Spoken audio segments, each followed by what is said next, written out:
लिए चलते जहां एसआईआर कर दी गई है जोरदार हंगामे की, तो हंगामा संसद में भी हो रहा है दिल्ली में। और दिल्ली की वो तस्वीरें हम आपको दिखा देते हैं जहां पर एक बार फिर से जोरदार प्रदर्शन किया गया।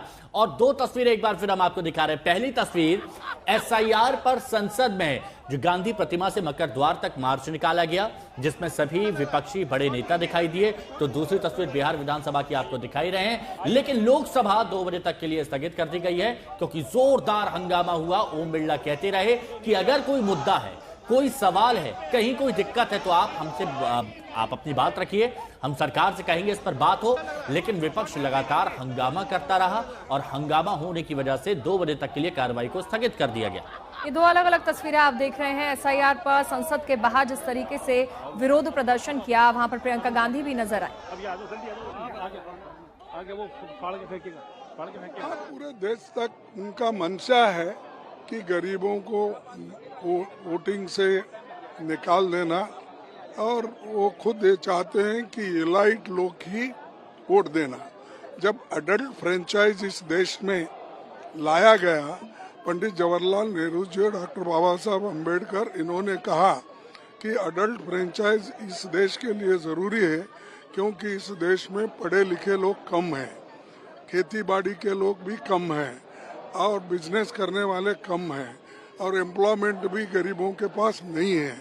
इसीलिए हमको किसी को डिनाई न करते हुए हम लोग उन सभी को पावर देना चाहिए।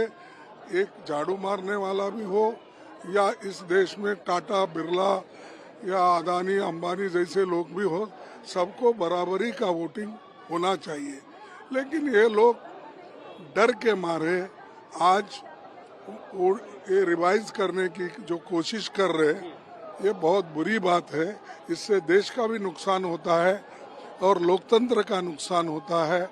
और संविधान के तहत ये लोग नहीं चल रहे, वो अपने हुकूमत को बचाने के लिए बहुत से चीज़ें कर रहे हैं, लेकिन ये ठीक नहीं है।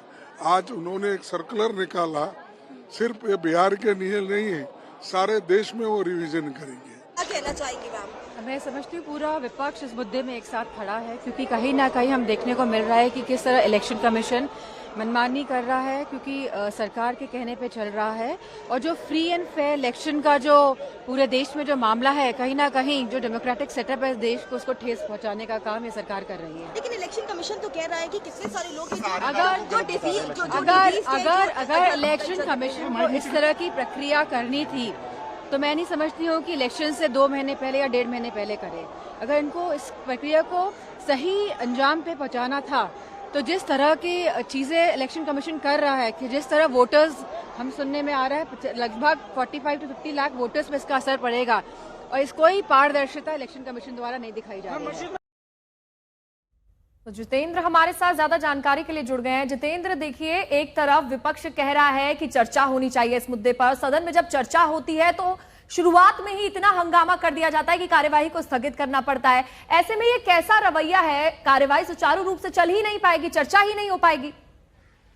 बिल्कुल, कुछ आज भी इसी तरीके से हुआ। लगातार 5वें दिन जो है संसद को जो है पूरी तरीके से बाधित किया गया और विपक्ष लगातार, चाहे एसआईआर का मुद्दा हो या फिर दूसरे मुद्दे, अभी पिछले 4 दिनों से लगातार हम देख रहे हैं कि संसद परिसर में मकर द्वार पर लगातार उनके द्वारा ये किया जा रहा है प्रदर्शन। और जो भी विपक्षी पार्टी इंडिया गठबंधन से जुड़े हुए लोग हैं, वो तमाम लोग इस बात को लेकर के कह रहे हैं कि इस पूरे जो एसआईआर की प्रक्रिया बिहार में चल रही है, उसको पूरी तरीके से वापस लिया जाना चाहिए। हाँ। सरकार इस पूरे मुद्दे को लेकर के इंटरवीन करे। लेकिन जो सत्ता पक्ष की अगर बात करें तो सत्ता पक्ष लगातार इस तरीके से सवाल उठा रहा है और उनकी तरफ से कहा जा रहा है कि वो हर एक मुद्दे पर चर्चा करने के लिए तैयार हैं, लेकिन जो कि ये मुद्दा संवैधानिक संस्था के द्वारा यानी इलेक्शन कमीशन के द्वारा इस पूरी प्रक्रिया को पूरा किया जा रहा है। इसलिए संसद के अंदर इसको किस तरीके से चर्चा किया जाएगा, इस बात को लेकर के उनकी तरफ से कहा जा रहा है। और जितेंद्र, यकीन मानिए आम जनता ये बात समझ नहीं पा रही है, गुत्थी सुलझा नहीं पा रही है कि विपक्ष जो कह रहा है कि हमें बात करनी है, सत्ता पक्ष कह रही है कि हम बात करने को तैयार है, फिर ये हंगामे की वजह आखिर है क्या?